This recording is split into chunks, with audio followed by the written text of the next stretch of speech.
The revolving doors of Halcyon Capital whispered shut behind me as I stepped into the marble lobby, the familiar scent of polished stone and faint espresso in the air. Manhattan was just waking up, the Hudson River glinting in the early light beyond the glass facade.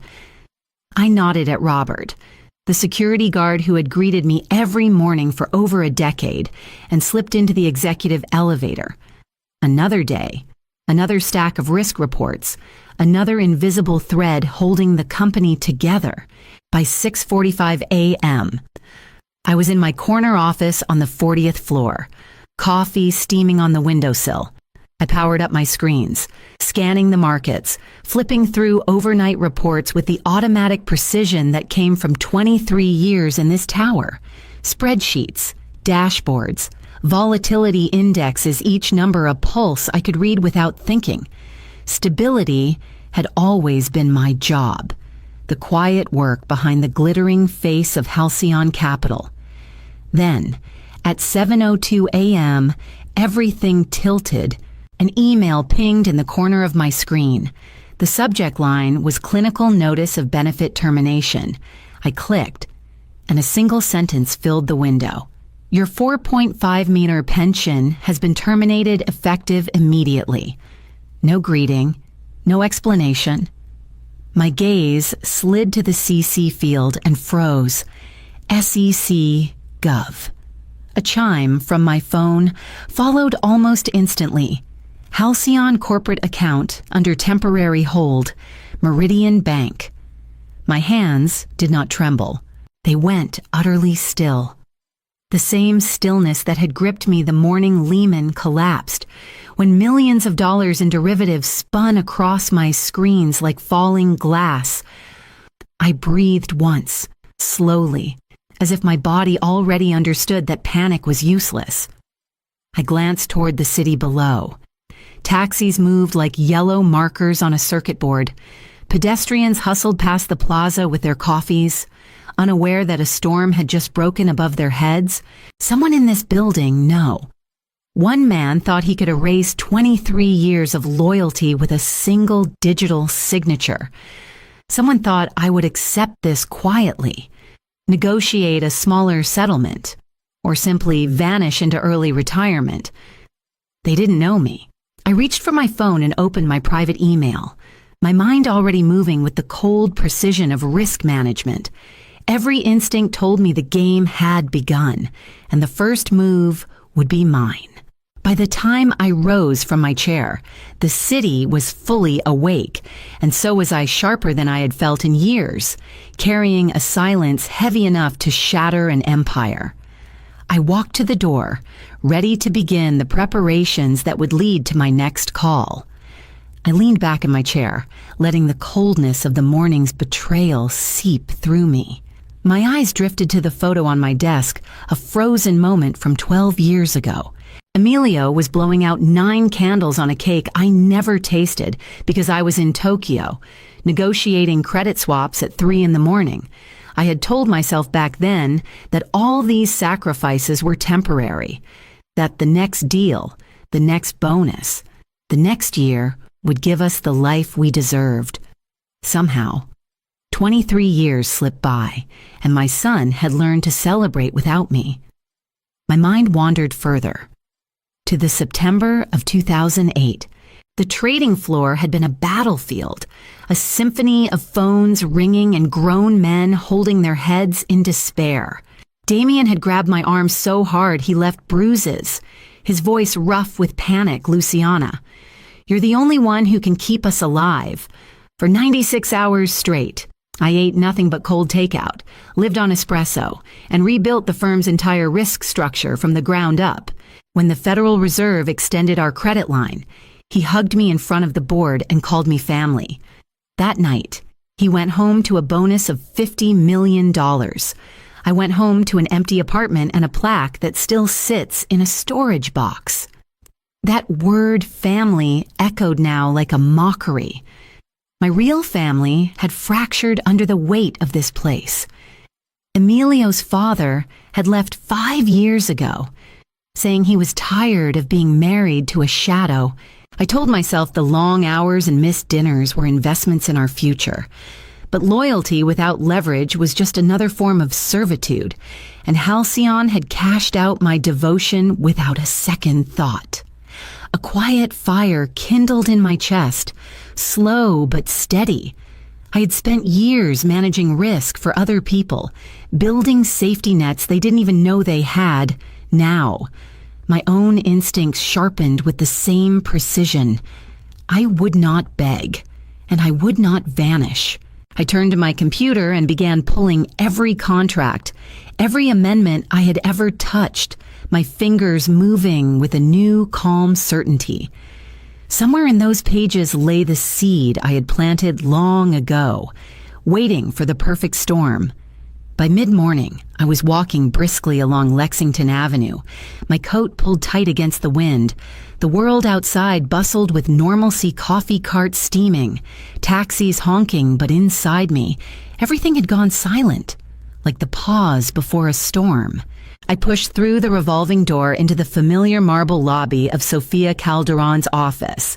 She had been my lawyer for over a decade, the only person who had ever read the fine print of my life with as much care as I did. Her office smelled faintly of leather and old paper, a sanctuary for people like me who understood that power was never in the headlines, it lived in the footnotes. "You're early," Sophia said, motioning me to sit across from her polished mahogany desk. "They cut it," I said simply. 48 hours before payout, $4.5 million. She didn't blink. "Send me the email." I slid my phone across the desk. She read it once, then looked up with the same cold focus I felt building in my own chest. "And the SEC is copied. Interesting. That's not just betrayal. That's a signal someone inside wants this to blow open. Do I still have the leverage we built?" My voice was steady, though my heart pressed against my ribs. Sophia swiveled to her filing cabinet and withdrew a thick folder bound with a faded blue ribbon. "Amendment 11, Section 19.4, she said, placing it in front of me. "Page 47. You remember it?" I nodded, though seeing the exact words in print sent a ripple down my spine. Any unilateral revocation of a vested pension triggers immediate equity conversion of 12% of outstanding common shares to the beneficiary. She tapped the next paragraph with her manicured nail. "And the CEO personally guarantees all corporate debt in the event this clause is activated. Silver Rock Bank is holding $200 million in those guarantees. If you pull this lever, he loses the company, the assets, and likely his name." The room seemed to shrink. I traced the lines of the clause with my fingertip, feeling the weight of every late night and missed birthday embedded in the ink. For a moment, doubt flickered. Was this justice or the first step toward becoming the very thing I despised? Sophia leaned back. "If you trigger this, Luciana, there's no going back. He loses everything publicly." I closed the folder gently, the decision forming in the quiet steel of my thoughts as I prepared for the first real move. I waited until 9:15 a.m., giving HR just enough time to settle into their morning routine, then dialed the extension from memory. My voice was smooth, every syllable measured. "Good morning, Jason. I'm calling about the notice I received regarding my pension." A pause, the faint click of a headset, and then the polished voice of Halcyon's 32-year-old HR director came through.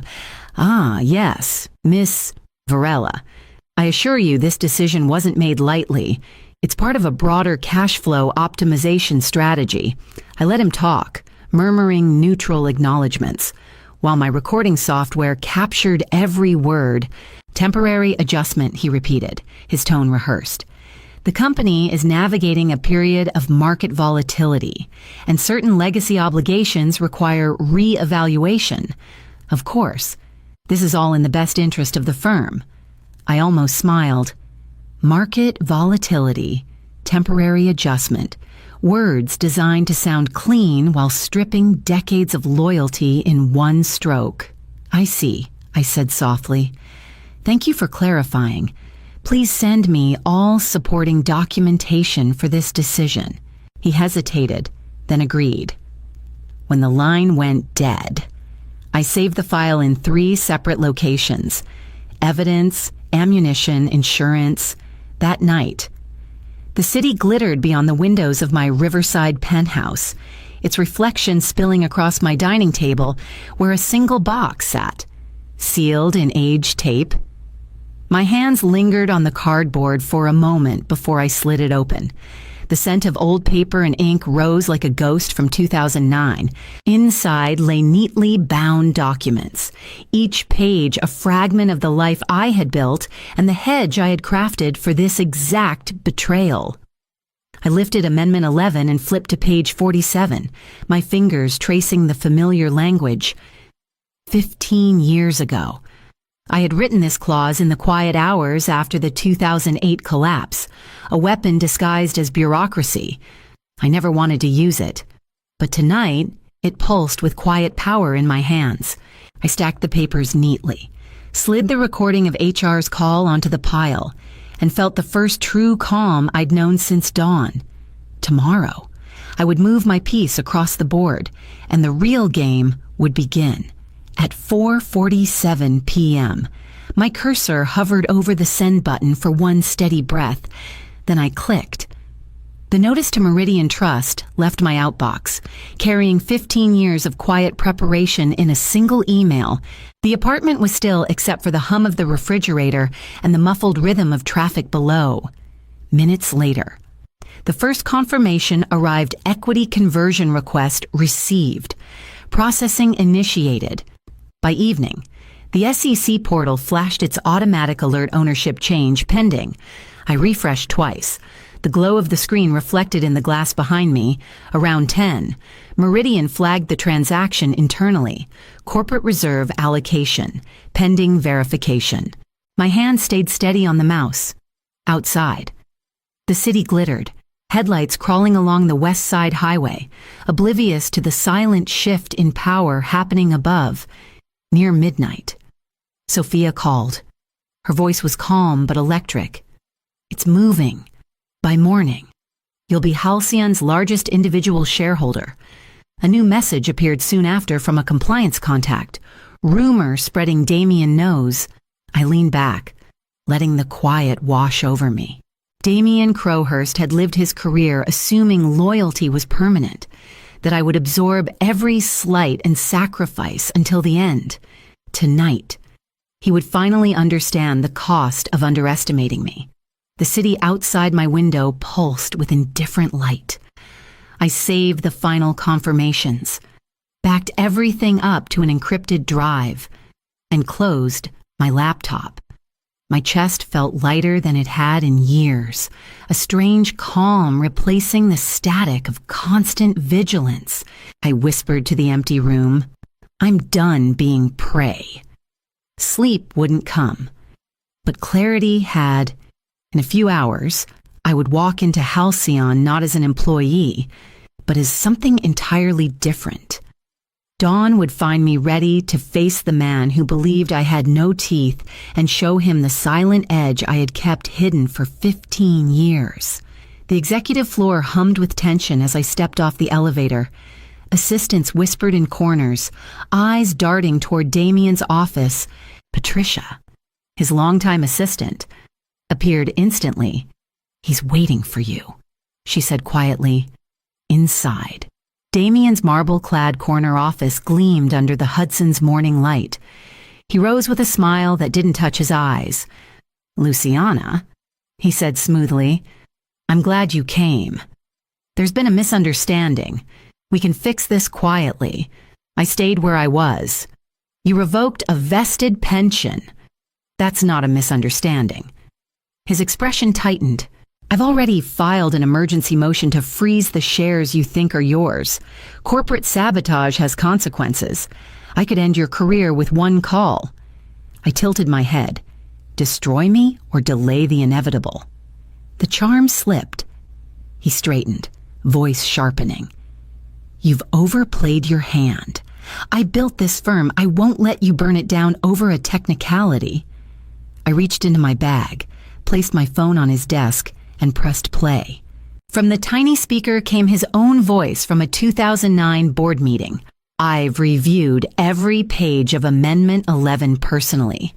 Every provision has my full support. Ms. Varela has crafted exactly what we need to protect the firm's interests. Damien froze. His face drained as the recording played on, each word another crack in the facade he had worn for decades. You signed every page, I said evenly, including page 47. You had your lawyers. You had 15 years to read the words that would decide today. He sank into his chair, hand trembling slightly against the leather armrest. For the first time in all my years at Halcyon, he had nothing to say. I picked up my phone and turned toward the door, leaving his silence to echo off the marble walls. Behind me, the office that once radiated untouchable authority felt suddenly small and airless. The boardroom awaited, and the real reckoning was only moments away. The boardroom's glass walls reflected the gray Manhattan skyline, the city sprawling behind a table full of uneasy faces. 13 directors sat in rigid silence, their pens and tablets poised like shields. I stood at the head of the oval table, the weight of 23 years condensed into my next words. I hold 12% of Halcyon's voting shares. I began, and I'm here to present 3 actions to protect this company and its employees. A ripple of whispers moved around the table as I spoke each one first. All terminated pensions will be fully restored with 12% interest. Second, Damien Crowhurst resigns as CEO, effective immediately. Third, we establish a $100 million employee protection fund, drawn from executive bonuses. Harrison Wells, the lead independent director, cleared his throat. Luciana, these measures. They are not suggestions, I said, sliding the signed amendment forward. In 2009, you approved this. These actions are triggered automatically under the bylaws. Ignoring them puts every one of you at personal risk. Before anyone could respond, the doors opened and 3 people in dark suits entered. Their badges read Silver Rock Bank. Apologies for the interruption.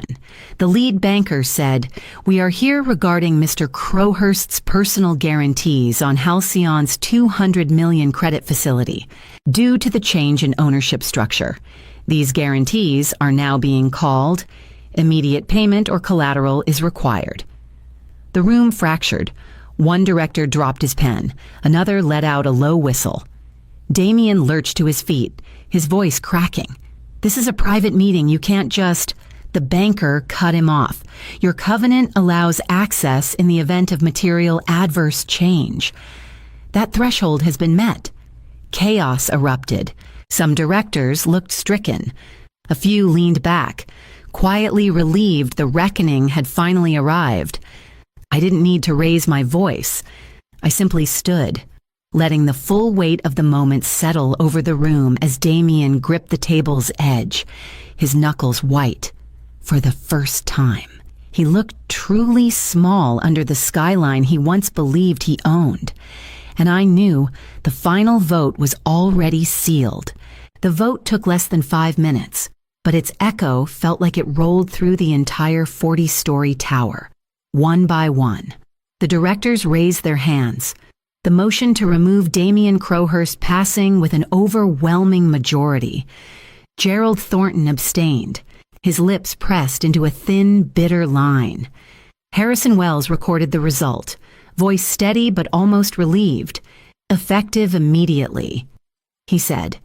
"Mr. Crowhurst is removed as Chief Executive Officer of Halcyon Capital. Interim leadership transfers to the board until further notice." Damien's chair screeched against the marble as he stood, color draining from his face. He opened his mouth to speak, but the conference room doors swung open again. Silver Rock's lead banker reappeared with a folder in hand. "Asset seizure orders have been issued," he said. "The Hamptons property, Aspen Lodge, and yacht are now under bank control. Additional assets will be evaluated over the next 48 hours. Damien stumbled back as if struck. His empire, the symbols of his untouchable life, was unraveling in real time. I felt no need to gloat. The moment was heavy enough without words. Then, as if the air itself conspired to close the circle, my phone buzzed. An email from the SEC, subject line in bold, formal investigation initiated. Halcyon Capital Pension and Compliance Review. I tilted the screen toward the room. This, I said quietly, is only the beginning. The directors avoided Damien's gaze. Patricia appeared in the doorway with building security, her eyes low. He tried to brush past them with the remnants of dignity, but they flanked him anyway, guiding him down the hallway he had once ruled like a private kingdom, through the glass walls. I watched his reflection shrink as he passed the reception desk and disappeared into the elevator, the city lights glinting on his rumpled suit. The room exhaled all at once, a mixture of relief and disbelief for me. The silence that followed was sharper than any applause. The fight I had carried for years was ending, but an unfamiliar hollowness settled in its place, trailing me as I prepared to leave the boardroom for the last time. The morning after the boardroom vote, I woke to sunlight spilling across my kitchen table, not the hum of my office monitors. My laptop sat closed, a silent witness to a life I'd spent decades fighting to protect. For the first time in 23 years, I didn't have an inbox demanding my attention. I sipped my coffee slowly, tasting freedom and the faint bitterness of everything I had left behind. By evening, I was seated across from Emilio at our favorite little Italian place near Riverside.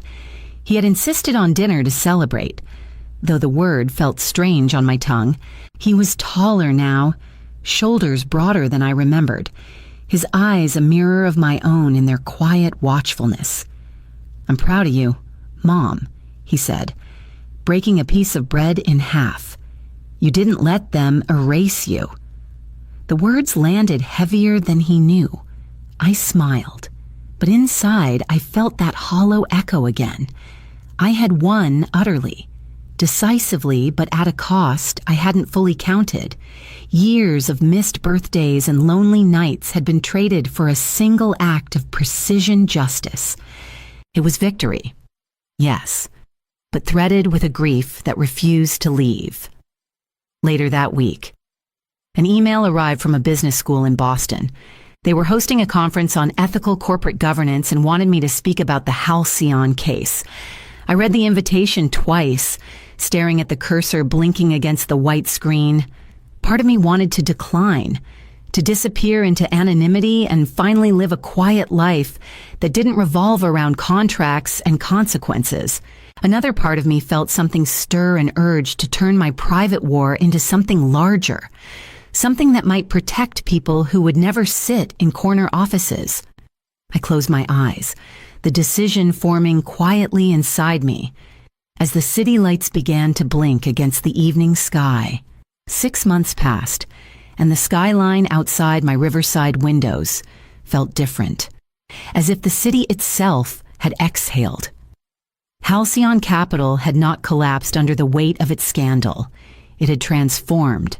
Catherine Hayes, now officially CEO, steered the firm with a steady hand and a conscience the building had never known. Employees whispered about the new culture: transparent, accountable, even humane. My name appeared in the press more than I expected, though not as the avenger I had once imagined. They called it the Varela Clause, and other firms quietly began to copy it, embedding protections for employees who had spent lifetimes believing loyalty was enough. I had no office now, no corporate badge. My days were lighter, my mornings my own. Yet the victory felt incomplete until I chose what to do with it. That choice came when a nonprofit in Boston reached out, asking me to join as a strategic advisor. Their mission was simple but powerful: Teach young professionals how to protect themselves, how to read the fine print, question what seems routine, and understand that the law could be a shield as well as a sword. I accepted. The work was quieter than the boardroom battles of my past, but each seminar, each one-on-one session with a student, felt like laying a new brick in a foundation I wished I'd had at 22. One afternoon, I sat across from a young intern in a sunlit co-working space. She frowned over a thick employment contract, highlighter poised midair. "Most of this is boilerplate," she said uncertainly. I smiled, sliding the pages toward her. "Always read every page, especially the ones they call boilerplate." She laughed softly, then leaned in to read. In that moment, I felt the weight of the past 6 months settle into something lighter, almost luminous. I had taken the sharpest wound of my life and turned it outward, shaping a legacy that might outlive boardrooms and headlines. As the girl's pen moved across the page, I realized my war was truly over, not because I had destroyed someone else, but because I had built something that would protect others long after I was gone.